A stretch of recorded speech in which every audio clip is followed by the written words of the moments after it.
শারদ উৎসবের আলোকসজ্জার overhead gate নিয়ে বিতর্ক যেন পিছু ছাড়ছে না মালদা জেলার দুর্গাপুজো কমিটিগুলোর।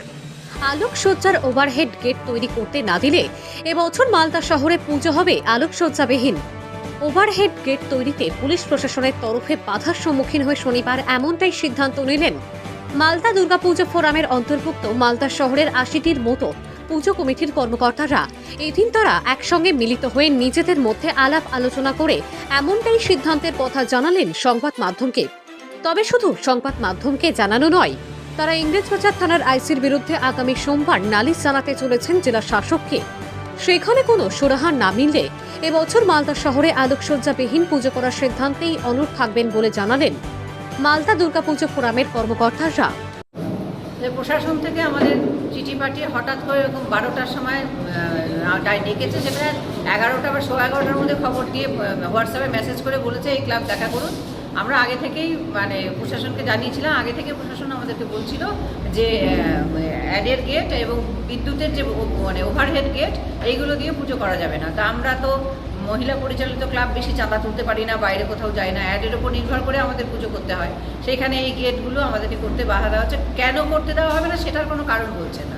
আমরা আগেও ওনার সঙ্গে আইসি সাহেবের সঙ্গে দেখা করেছি, এসডিও সাহেবের সঙ্গে দেখা করেছি, কিন্তু কেউ কোনো আমাদের সদুত্তর দিতে পারেনি। কে বারণ করছে, কেন বারণ করছে, এ বলছে ওর কাছে যান, ও বলছে এর কাছে যান। ফোরামের তরফ থেকে মাননীয় মুখ্যমন্ত্রীকে, চিফ সেক্রেটারিকে, ডিজিপিকে, আমাদের মালদার ডিএম, এসডিও সাহেব আমাদের মেল করা হয়েছে ফোরামের তরফ থেকে, এবং অভিষেক ব্যানার্জিকেও করা হয়েছে। কিন্তু এখন পর্যন্ত, কালকে করা হয়েছে, এখন পর্যন্ত কোনো সদুত্তর আমরা পাইনি। এবং আমরা মালদা জেলার 2 লোকসভা কেন্দ্রের যে এমপি তাদেরকেও আমরা মেল করেছি, কিন্তু এখন পর্যন্ত আমরা কোনো রকম কারো কাছ থেকে কোনো সদুত্তর আমরা পাইনি। তোমাদের ফোরামটার নাম কি? আমাদের মালদা দুর্গাপূজা ফোরামের আমি সেক্রেটারি সুব্রজ্যোতি দত্ত। সিদ্ধান্তই হলো যে আমাদেরকে তো কোনোভাবে কোনো সহযোগিতা পাচ্ছি না প্রশাসনের থেকে, আর বারবার আমাদের হ্যারাস হতে হচ্ছে প্রত্যেক দিন। আবার চেয়ারম্যানের কাছে গেলাম, আমরা থানায় গেলাম, কিছুই হচ্ছে না।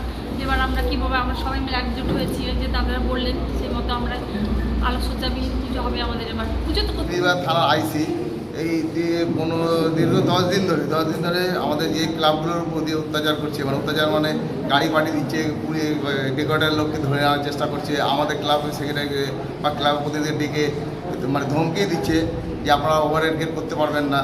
তাহলে আমরা এই ডেট নাই করতে পারি, তাহলে আলোচনা যদি নাই করতে পারি, তাহলে পুজোগুলো জৌলুস কমে যাবে। তাই আমরা আগামী সোমবার ডিএমের কাছে আইসির এগেনস্টে আমরা একটা ডেপুটেশন দিতে যাচ্ছি। 80টা ক্লাব মিলে এই সিদ্ধান্ত হয়েছে আগামী দিন সোমবার দিন আমরা ডিএম সাহেবের সঙ্গে দেখা করব।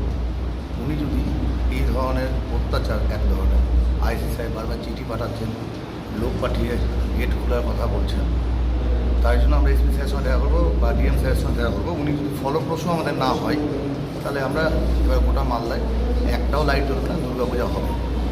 আজকে আমরা মালদা জেলার মোটামুটি 80টা পুজো কমিটি এক জায়গায় একত্রিত হয়েছি। তার কারণ হচ্ছে বিগত কদিন ধরে থানা থেকে বিভিন্ন ফোন মারফত, নোটিশ মারফত ডেকে ক্লাবের লোককে হ্যারাসমেন্ট করা হচ্ছে যে গেট করা যাবে না, লাইট করা যাবে না, উপর থেকে নির্দেশ আছে। এবার আমরা সেই অনুযায়ী এসডিও সাহেবের দেখা করলাম, চেয়ারম্যান সাহেবের দেখা করলাম, ডিএম সাহেবের দেখা করলাম। ডিএম সাহেবের বক্তব্য এই প্রশাসনিক কোনো সিদ্ধান্ত এটা না, এটা করতে হচ্ছে জানি না, আমরা এসপি সাহেবের সঙ্গে কথা বলেন। সেই পরিপ্রেক্ষিতে আমরা কালকে সোমবার দিন মাননীয় জেলা সমাহর্তা ডিএম সাহেবকে আমরা একটা আইসির এগেনস্টে একটা কমপ্লেন দিব যে এভাবে আমাদেরকে হেনস্থা করা হচ্ছে। আমরা যদি বিচার না হয় তাহলে আমরা পুজো থেকে বিরত থাকবো।